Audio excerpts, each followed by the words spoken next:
Abdullohxon. Assalomu alaykum, Elyo'lbek aka, yaxshimisiz aka? Ha, Bezovta qilmadimmi? yo'q. Akajonim, ming bor uzr.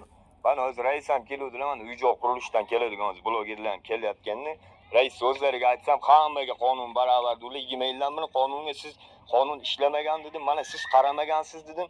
Endi kelib gapirasiz. O'sha kuni mana syomkasini prezident haqorat qilganda Elyor aka ikkitaniga ko'rib etsam, siz chora ko'rmadingiz-ku dedim.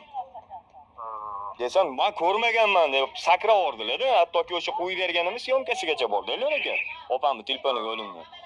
Yo, siz o'sha narsani sizga qo'yib berganimni siz tan olasizmi akajon? Haqiqatan qo'yib berdimmi prezidentning kattasiga ham yo'q, 40 olmaydi degan gapini o'sha kuni?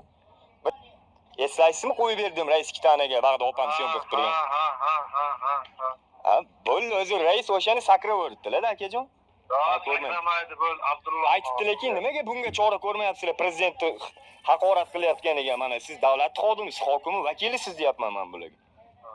U chora ko'rmaydi, biz ko'ramiz. Ha, o'sha chora ko'rish uchun bu inson tashkil qilib berish kerak. Prezident haqorat qildi, bundoq men uni o'rganinglar deb sizlarga yo'llantirib beradigan insonni mahallani boshida hokimi, vakili. Ha, shunaqa.